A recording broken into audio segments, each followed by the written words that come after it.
Today, we're going to talk about a quick hack, if you will. I don't love that word, but a quick hack that I use for task completion.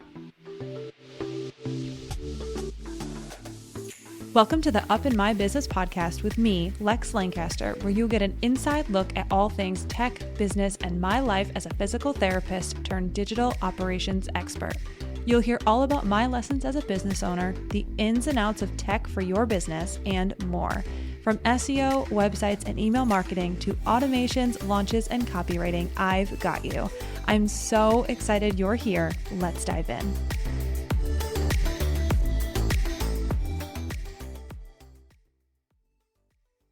This episode is brought to you by Jane, a clinic management software built to help you focus on what matters most, your patients. Building rapport with your patients is important during appointments, and that can be challenging when you're also trying to take timely and detailed documentation. That's why Jane built AI Scribe to help you document important information without the manual note-taking. This feature transforms your sessions, seriously, it's amazing, into chart entries, and all you have to do is review your notes, sign the chart, and you're done. And since security is a top priority at Jane, seriously, it is so important to them. AI Scribe was built securely in-house to be fully HIPAA and PIP EDA compliant. With a tool you can trust, Jane helps you spend more time on patient care. To learn more about how Jane can help change how you feel about documentation, head to meet.jane.app/documentation to book a demo or sign up. And if you're ready to go, don't forget to use my code LEX1MO for a 1-month grace period on your new Jane account. And if you're curious about AI Scribe, I highly recommend you go ahead and take a demo with Jane because I saw it in action and it is incredible. Absolutely incredible. Hello and welcome back to another episode of Up in My Business. I am excited, as always, to chat with you. I will give you the quick personal and then business updates, and then we'll jump right in. So personal stuff, if you listened to last week's podcast, you know that we went to a wedding outside of Toronto's in Niagara-on-the-Lake, and we actually were able to meet up with Sarah Eby and Emma Jack. It was so great to see them for dinner. I have never met Sarah in person, so I've worked with Sarah for quite some time now and have never met Sarah in person, so it was great to see her.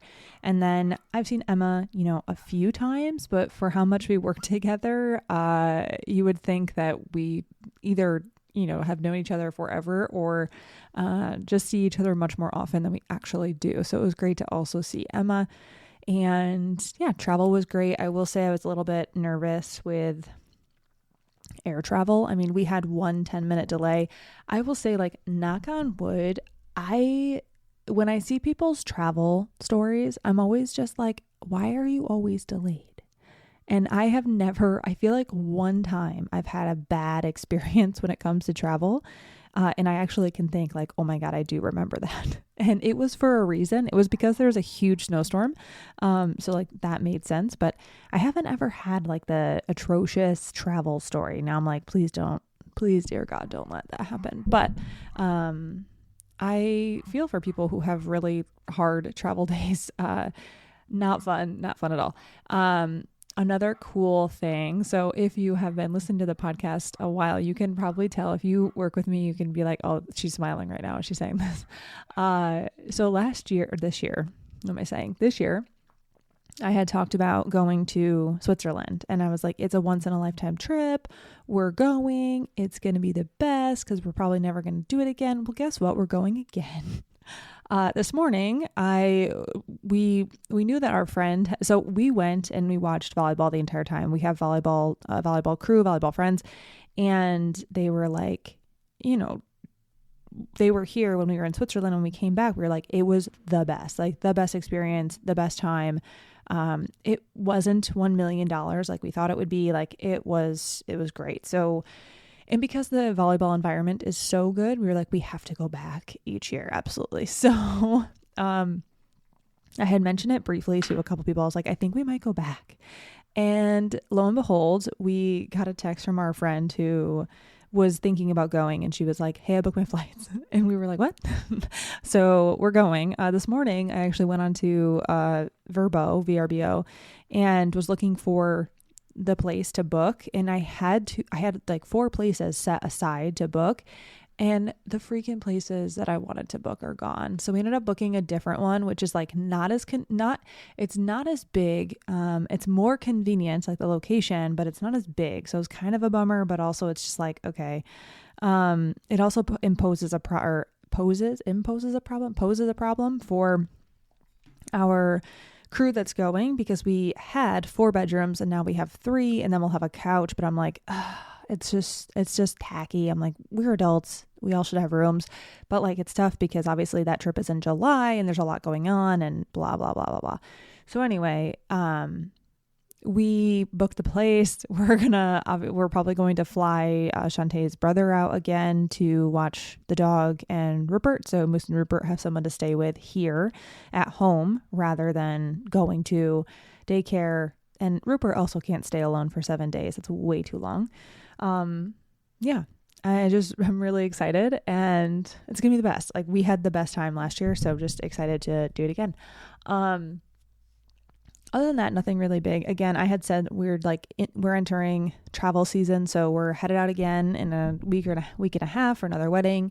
And then we've got, Thanksgiving travel, and then we've got travel in early December. So just in and out, which I can't wait. In December, I adjusted my entire 2026 schedule this morning, and I'm excited because I was able to, I don't want to say really see, but I can see my availability well in advance. And also I decided last week, I had mentioned I might take off, or 2 weeks ago, I might take off time in December and January. And I was like, I don't have to take off December, because my idea was I'll take off all of December. And I was like, I don't have to do that. Like, I can just take off the last 2 weeks of December and the first week of January, and then that's 3 weeks. Like, that's perfect. So I did decide to do that. And what that means for myself is December, the first 2 weeks, 2.5 weeks, the first 3 weeks, it's like 2.5 weeks. The first 2.5 weeks of December are absolutely crazy, which it's fine. It will all be fine. It's not crazy to the point where, I'm going to regret doing this. It's just, I'm going to be busy for 2.5 weeks. And then coming back in January, I'll be a little bit busy the second week, third week, and fourth week, but I have 3 full weeks back. So again, like not anything too hard, but I'm excited to have the full 3 weeks of not having scheduled client work. Like, that will be really nice for me, because then I can focus on my business, focus on other things, and take a break, honestly, just take a break. So that's really all of the personal stuff. Business stuff, SEO School is rocking and rolling. I'm really, really proud of the curriculum, just the questions that are being asked in the community group, the emails that I'm getting in response to my, like, hey, how's it going? I'm really happy about it. I think all of my people who were on the first day of registration received their books, the hardcover book. I'm looking at mine right now. It's just so cool to see it in person and like touch it. I don't think I'll ever get over like having a workbook. When I was growing up, when I was younger, I used to like play teacher, and, I'd have like handouts and, just pretend play or whatever. And I say pretend play. I was old enough. But I used to love that, and like having a hard copy thing. And so it gives me a lot of joy to have a hard copy manual. Like truly, truly so much joy. And there's some edits that I'm going to make, or I have to make, but this is obviously the first rendition of it. So I'm just excited. I love looking at it. Nothing else really to report. Again, I said I was going to close my availability down. I haven't gotten there yet. I need to just jump into Acuity and close everything off, but still need to do that for, the rest of the year, because I am at this point, like, I just need to close it down. I have with December time off, it's just really tough because, of course, like I'm at capacity when it comes to my retainer clients. And then having discovery calls and coaching calls on top of that is just a lot. So going to close that down, because I don't like to have my plate fuller than I like, and it just makes sense. But other than that, nothing really new to report. I'm just checking my list as I'm like playing with my headphone wire, because it's on top of my keyboard and it's dragging when I'm moving. So I'm sorry if you are hearing that. Let's jump in. I want to talk today about a quick it'll be, I don't want to say my favorite hack, but I really do enjoy using this strategy for getting work done. So it's a very common thing. I was on a call with a client and we were talking about, she's like, I really want to get this thing done. She is very well aware of the fact that it is going to be something that is game changing for her time management as far as like getting this one task done. And so two things from that, and this is like, I guess, talking about more than I intended, but the first thing that we were talking about is one of the tasks that she wants to get done, because there are two total. She was talking about how, she doesn't necessarily have the capacity or the creative space necessary to get one of these tasks done. So the first thing that I want to just say is that you have to get bored in order to be creative. There are tons of quotes, and none of the ones that I'm looking at right now are the one that I have heard it, like the actual quote that I heard first. So I don't know who to credit the person who said like, you need to get bored before you are creative. But the first thing that I want to say, one of the quotes, it just says, I just had a big one. Boredom is your window. Once this window opens, don't try to shut it. On the contrary, throw it wide open. Boredom is nearly always essential to creativity. Boredom stimulates the search for better ways like nothing else does. The monotony and solitude of a quiet life stimulates the creative mind. Yeah, so that's it. So the long and the short there. So to do the same thing over and over again is not only boredom, it is to be controlled by rather than to control what you do. So anyway, what I'm getting at here is the first piece of like getting things done. We have to understand that if we're trying to do something creative, we also have to give ourselves time to be bored and time to actually open up your mind to be creative. So should the task be, because I'm going to give you a hack for a task, but if that task is a creative task that you need to get done, you also have to realize, or a planning task, you also have to realize that you need to give yourself the space to be bored in order for that creativity to flow. So, because all of the hacks and time management hacks in the world are not going to help you if you're not giving yourself the space to actually get into the quote unquote boredom and the flow state, if you will, of getting a task done, right? So it's one of those things where it's just like, yes, I will tell you how to get something done, but I want you to know that I am mostly referring to tasks that are just checking boxes. This is not something where I'm like, I am using this type of hack to do a creative task, because in order to do a creative task, I first need to give myself the space to be bored, right? And like to have something come to my mind, let the muse visit me, as Rachel Strickland would say. So I'm approaching this with caution because I want you to know that this is strictly applying to checklist-based tasks, not necessarily something that I'm like, hey, go create an Instagram post, or hey, go write an email. Those things are a little bit tougher to fit into this box. It still works, but I also just want to let you know that sometimes that won't work, especially if you never give yourself the time to be bored. So anyway, and also like forcing it is never the answer. I sat down to record this yesterday and I was like, I actually don't want to do this right now. And I walked away and now I'm here today on Saturday. So like sometimes forcing it is also not the answer. So the hack that I want to talk about does have to do with Parkinson's law. It is Parkinson's law. So Parkinson's law, it states that work expands to fill the time available for its completion. All right. So in other words, if you give yourself 3 hours to complete a task that could take 30 minutes, it will magically take 3 hours, because focus and like having the complexity stretched to match the space that we will then allow, it will end up taking that much time. So if you say, I'm going to set aside time on Saturday, and that time block in your head is like Saturday afternoon, I'm going to set aside Saturday afternoon to do this thing. That is not going to be as effective as if you said, I'm going to sit down on Saturday from 1 to 2 p.m. and get this stuff done or get these tasks done. And you will complete it in that time. That is because when we're talking about setting boundaries and setting constraints with, shorter deadlines or having smaller blocks of time, constraints will help sharpen focus and also spark creativity. So it's one of those things where it's like, I get it.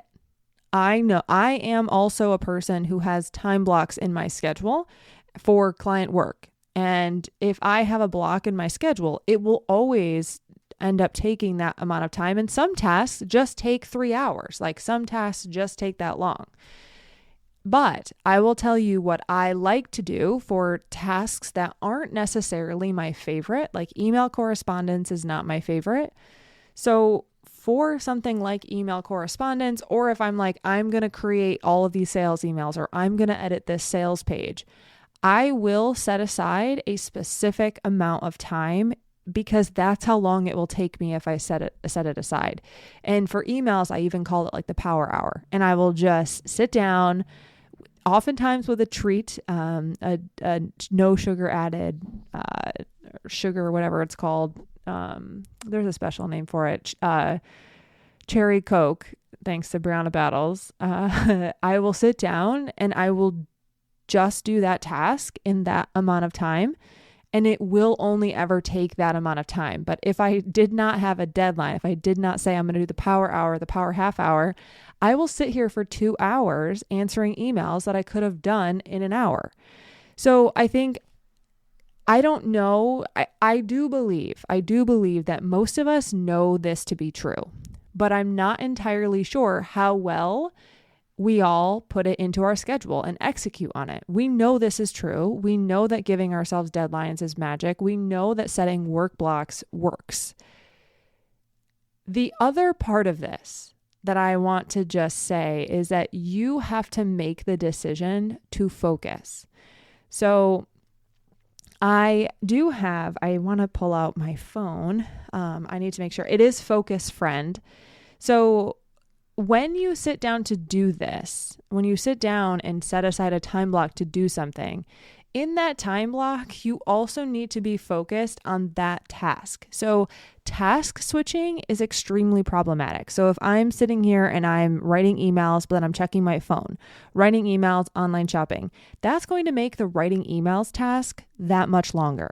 So when you sit down to do the time block that you set aside to answer emails and emails only, it's also important that you dial in and like tunnel vision, baby. That's what you're doing in that period of time.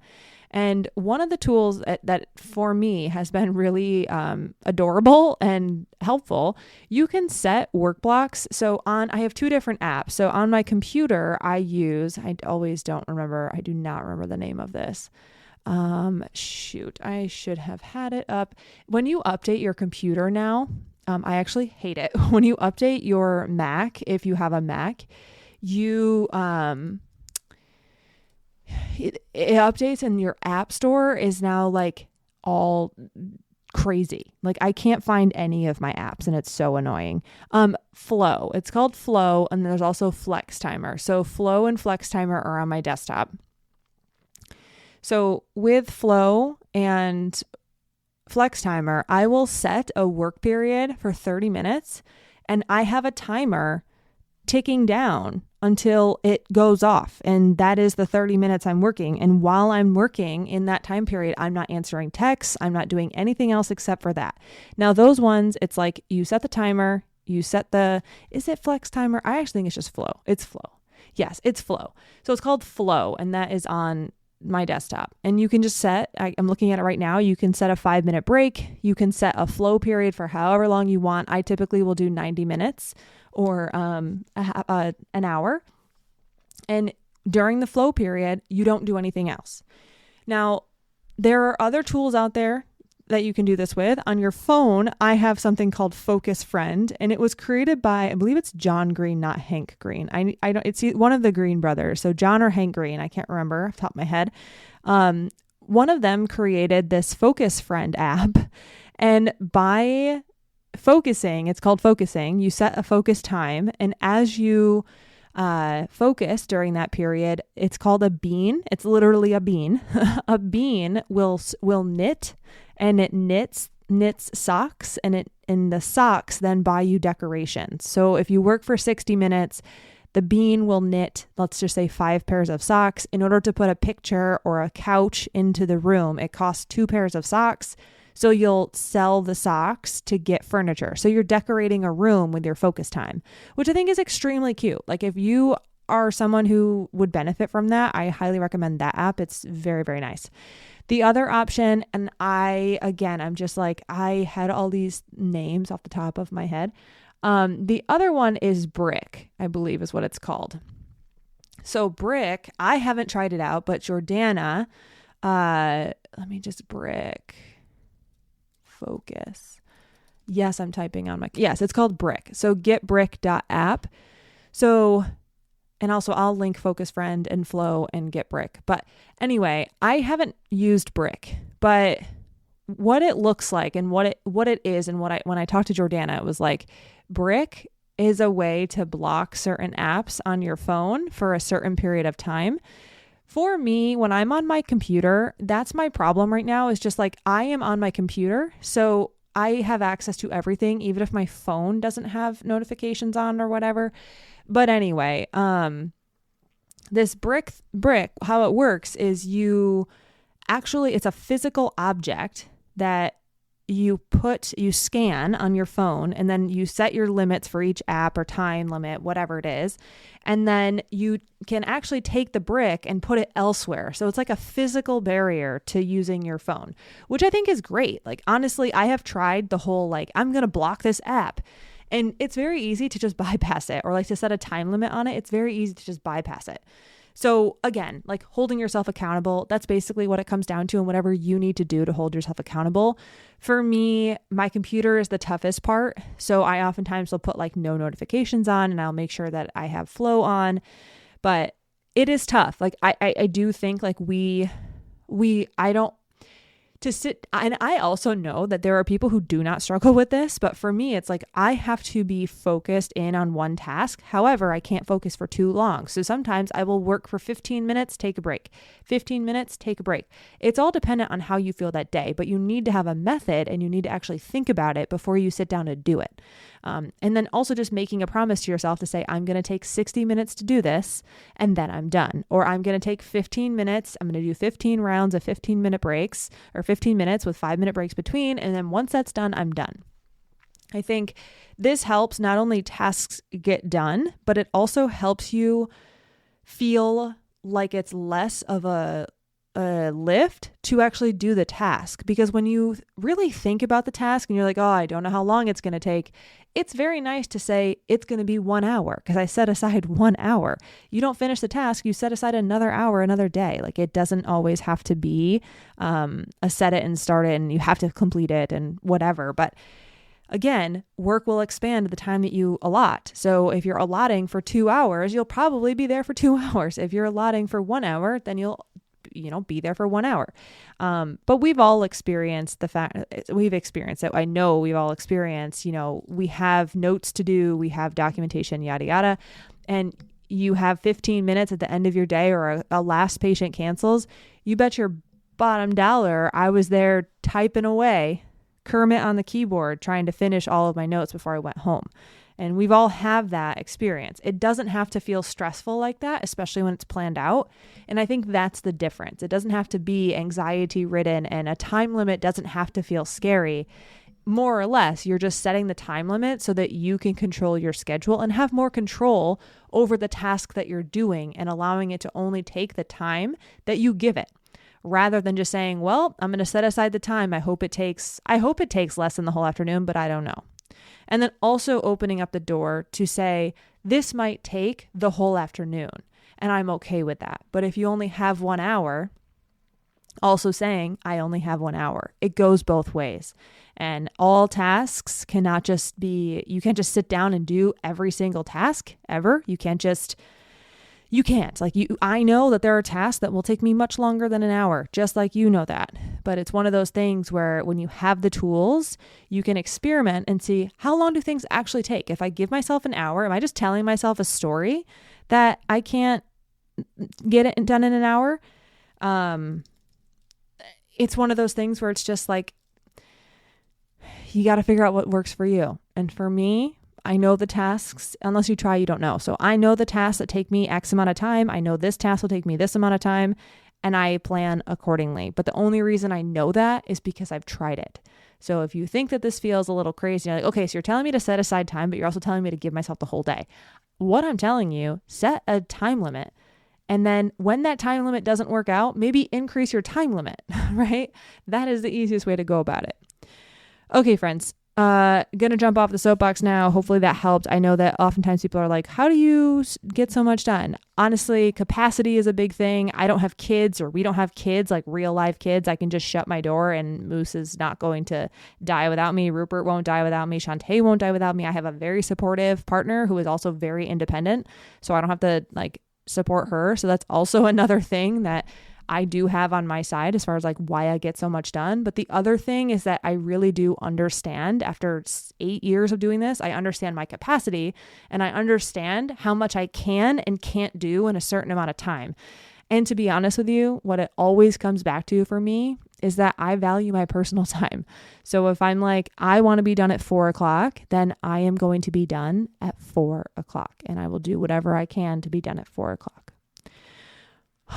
All right, friends. That's all I have for you. I hope you have a lovely day. Let me know if you end up downloading any of those apps and you enjoy them. Like I said, Focus Friend is really cute and I enjoy it. So I do hope you try that one out. I will talk to you next time. Thank you so much for listening. I just said that backwards. Thank you so much for listening. I will catch you next time.